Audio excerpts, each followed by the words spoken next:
we have a major announcement. Margaret Cho is on the show. She is doing Cho Dependent. She's also doing Lifetime TV show Drop Dead Diva. She's doing Bonnaroo 2010. She's doing about 128 different things. Margaret, welcome to the Young Turks. Thank you very much. All right, let's knock them down one at a time. Talk to me about Cho Dependent. What is that? Cho Dependent is my album. It's coming out August 24th, and I'm going to be touring for it. Tickets go on sale June 11th, and I think when you buy tickets, you can get a free download of a song that won't be on the album, but is an example of one of the great songs that's on the record. It's like a fun album of comedy collaborations with some of the greatest musicians around, people like Ani DeFranco and Andrew Bird and John Bryan and Tegan and Sarah and Ben Lee and Grant Lee Phillips, and it's pretty incredible. So that's Cho Dependent. I'll be doing a few songs from Cho Dependent, but I'll be doing my stand-up comedy tour, which I'm very excited to do all this fall, and I'm really thrilled to go back to stand-up because I've been working on set for the last several months, so it'll be nice to get back out on the road. All right, let me ask an honest question. So when you say comedy lyrics, is that kind of like I'm fat, I'm really, really fat by Yankovic? Is that like, or is it like the Hanukkah song by Adam Sandler? What is it? It's actually not like either of those things. What I did was I just thought I would do lyrical collaboration songs that made sense to me as a comedian, that were not song parodies and that were not overly simple. They're actually pretty complicated. I think in the tradition of, there's pretty sophisticated songs on there. I mean, in my mind, my favorite songwriters are Bob Dylan and Morrissey and Leonard Cohen and all these different people that really are very humorous in their take. And also I worked with musicians who have a lot of humor in the writing also. So it's I don't think it's ever been done before. This kind of head-to-head collaboration that was not about song parody and not about making fun of this idea of making music, but actually making real music. Oh, that's interesting. Yeah, that is unique. It's quite noble. I mean, I'm very proud of it. It took me a long time to make this record, and all the people on it are people that I admire so greatly. So, I have one of the songs that I'm really proud of is with Andrew Bird, who's probably the most serious musician around. But we wrote a murder ballad together because I actually have an ex-lover who killed somebody. Damn. I found out about, so I wrote a song about it, and so that I have like a for real country murder ballad that is about a real murder, That sounds like a crack up. So it's really okay. It's So really, it's amazing. All right, now that you open that up, I mean, let's have a little bit of fun. Who did he kill? Let me tell you a story. He was a guy that I was really in love with, and he didn't like me back at all. But I was in love with him, and he was my first guy that I ever really liked, and I was probably 23 years old. He was a writer on All American Girl, which was my television show when I was pretty much a kid, and so I was in love with him. And he didn't like me, and I still loved him, but he didn't like me, and it was awful. I was really brokenhearted. And, I never forgot him for 17 years, and I never tried to look for him. Like, I never Googled him. I don't know if you ever did this, but, like, Google people that you liked just to see what they're doing. No, never. Never. But, like, I didn't Google him for 17 years because I was convinced that he was totally successful, living in a lighthouse with his family and children, and was really happy, and having this wonderful life without me. I just didn't want to know about it. And so, but I thought, I still think about him, and when you get to your 40s, which I turned 40, and I thought, usually people get divorced about around 40, and I thought maybe I have another chance. I like how you're scheming. Okay, get it. Scheming, so what happened? A little bit of scheming, but also curious. I still love this guy. Still think about him. So his name came up on Wikipedia. It said American screenwriter, producer, worked on All American Girl with Margaret Cho, and then in 2007 was convicted of the murder of his wife. Oh my God. Oh. He bludgeoned her to death and Jesus. then stuffed her body in the attic of their house and left it there for a month until it had partially mummified. Oh. Now, I mean, that, no, I cannot tell you what a great story that is. Because for every person... So it's a good thing that we didn't get together. No, exactly. For every person who's ever been spurned, right, think, you know what? I could have wound up in a trunk in an attic. Right. Partially mummified. Right. Thank God. Who knows? Yeah, maybe... Partially and I really loved him. It wasn't even like... And he was a big deal to me. And to have that, to realize that I am such a bad character judge, I just shouldn't pick him. That's interesting. So you're Korean, right, Margaret? I am, yes. Okay. Korean American. Korean, of course, Korean American. Yes. Yes. So most random question of all time: what race was that dude? He was Irish American, and actually quite Irish. I think, I think his parents were immigrants. Like it was not like years of being here. I think he was. So I mean, he would still say things like "top of the morning," I tell you. I don't think that he wasn't that Irish, but he still drank a lot. All right, and so now that we're on your dating life, let's have more fun. Okay, so how did the guys that you did wind up dating? Did they wind up killing anybody, or did that? No, he was the only one that ever killed anybody. And as far as I know. Who do you date? Do you wind up dating other comedians more often? Well, I'm married, so.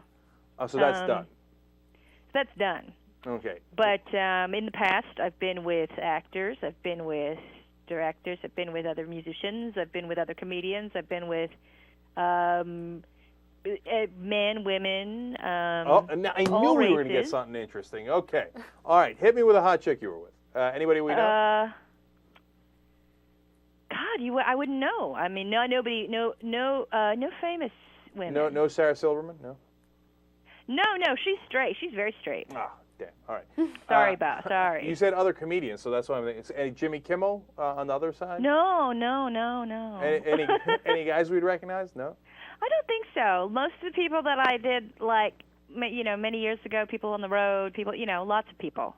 All right. Fair Lots enough. of people. So now, speaking of other comedians, you're going to do Bonnaroo 2010 with Conan O'Brien and Aziz Ansari. Okay, so yes. Where is that? How does that work? Tell me all about it. I think we all do separate shows. Mm-hmm. So we have a comedy tent, which is the great thing is it's the only air-conditioned space on the entire Manchester farm, and so it's a place where everybody goes just to be out of the sun and out of the humidity. So it's a fine place to perform, and so we all do separate shows, different nights. I think I'm doing Thursday and Friday, and those guys are probably doing the weekend, this Saturday and Sunday, something like that. And what do you think? Did Coco get robbed? Did he get mugged by Leno? Well, yes, I'm a big fan of Conan. I think he's so brilliant and so funny, and I just love to see him everywhere. So, it's disappointing, but he's great. All right, that sounds good. And then tell me about Drop Dead Diva. I'm apparently incredibly curious about every project you're doing. Okay. You're so curious. Drop Dead Diva is a TV show that I work on, that I play a assistant to the lead character. I'm like the assistant to the attorney, where I know a lot of big words and a lot of legal terms, which I don't know in life, but my character knows somehow. And so that's a show that I work on that will be premiering on Sunday. It's on Lifetime. It's a fabulous show, and women love it. Right. Margaret, isn't Paula Abdul on that show with you?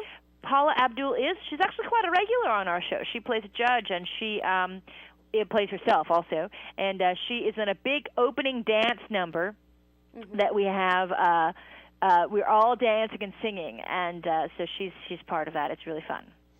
All right. She's not high on the set at all, right?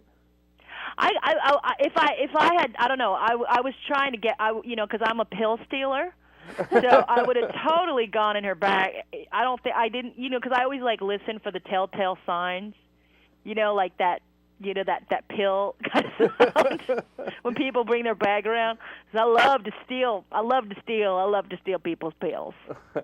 So season 2 is debuting on June 6th. Before we let you go, I wanted to ask you too about how you got into comedy. So I'm always fascinated by that. I mean, at what age was it, and what made you think, okay, this is the right path for me? Well, I started at 14 years old. I basically wanted to run away from home, and I wanted to be a stand-up comedian, and I knew that that was a life for me, and I didn't care if I was going to be successful, and I didn't care about anything. I just wanted to escape my home life, which to me had nothing to offer in terms of a future. And I wanted to just escape the eventuality of what I thought would be my life, which would be getting married and having some kind of very lackluster career. And I wanted to run away and join the circus, and I ran away very young. Something I would not recommend to anybody. I barely have a high school education. I don't have a high school diploma, which is really terrible.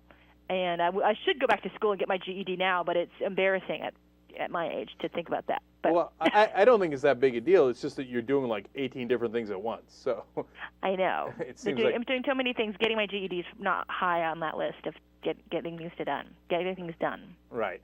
All right. And then finally, I'm going to go back to the bisexuality thing for one more second because that's the kind of guy I am. Okay. So did your husband think that's awesome, or did he think, well, that's double the trouble? No, he thinks it's awesome. I mean, I have, we have arrangements in our marriage where we have the ability to leave it and come back, if we have the need to. Oh, really? In terms of relationships. And I haven't necessarily needed to that much, but I have on occasion had relationships with women outside of my marriage, which have been very successful and very nice. Okay, now we're having a conversation. I knew I was coming back for a reason.